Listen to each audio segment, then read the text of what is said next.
আমি নিয়মিত নামাজ পড়ার চেষ্টা করি, কিন্তু মোবাইলে নাটক সিনেমা দেখতেও ভালো লাগে, মাঝে মাঝে দেখি। প্রশ্ন হলো, আমার নামাজ আল্লাহ তাআলা কবুল করবেন কিনা? ভাই, নামাজ হয়ে যাবে ফরজ যদি ঠিকঠাক মতো করেন, কিন্তু আপনি নামাজও পড়েন আবার নাটক সিনেমাও দেখেন, হারাম জিনিসও দেখেন, এর মানে হলো আপনার নামাজটা ঠিক মতো হচ্ছে না। নামাজ যদি খুব ভালোভাবে হয় তাহলে অন্যায় অশ্লীল কাজ থেকে নামাজ আপনাকে কি করবে? বিরত রাখবে। যদিও আপনার নামাজ ত্রুটিপূর্ণ, তারপর আপনি নামাজ ধরে রাখবেন। ধরে রাখলে একসময় ইনশাআল্লাহ আপনি এই অপরাধ থেকে, পাপের কাজ থেকে, হারাম থেকে সরে আসার সুযোগ লাভ করবেন ইনশাআল্লাহ।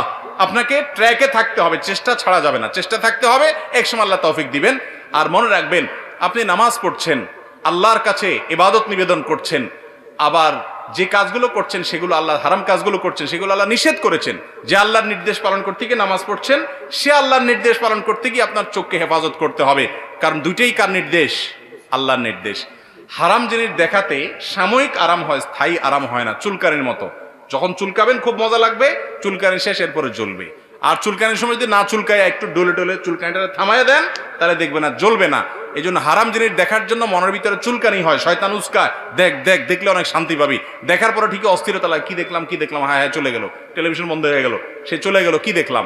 আপনার মনের ভিতরে অস্থিরতা আরো বাড়ে, কখনো মনের প্রশান্তি আনে না, এগুলো মানুষকে অশান্তি করে। আজকে যুবকরা ডিপ্রেশনে ভুগছেন। কেন ডিপ্রেশনে ভুগছেন? ভোগের যত আইটেম আছে দুনিয়ার, সবই তো আপনার হাতের নাগালে। কেন ডিপ্রেশনে ভুগছেন? কেন আত্মহত্যার প্রবণতা বাড়ছে? কেন মানুষ ডিপ্রেশনের কারণে দিন দিন অস্থির হচ্ছে? কেন মানসিক রোগী তরতর করে বেড়ে চলেছে? মূল কারণ হলো শান্তির ট্র্যাক থেকে সরে গেছে।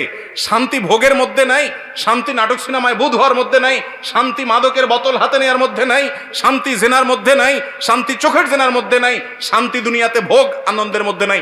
শান্তি হলো আল্লাহর আনুগত্যের মধ্যে থেকে যতটুকু বৈধ ভোগ আছে ততটুকু করার মধ্যে।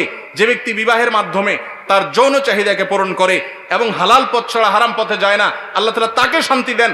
যে অশান্তির পথে যায়, হারাম পথে যায়, অবৈধ পথে যায়, আল্লাহ তাআলা তাকে শান্তি দেয় না। এই জন্য একের পর এক দেখবেন চেঞ্জ করতে থাকে তার লাইফ পার্টনার, কিন্তু শান্তি কোথাও পায় না, ডিপ্রেশনে ভুগতে থাকে।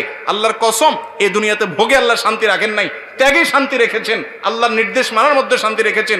আলা বিযিকরিল্লাহি তাতমাইন্নুল কুলুব। যুবকরা শান্তি পাচ্ছেন না, ডিপ্রেশনে ভুগছেন, আল্লাহর ছায়াতলে আসেন।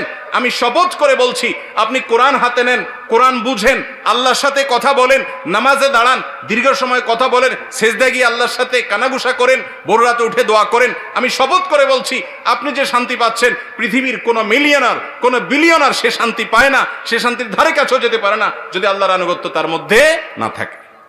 চেষ্টা করবো না ইনশাআল্লাহ। আল্লাহ তাআলা আমাদেরকে আমলের তৌফিক দান করুন।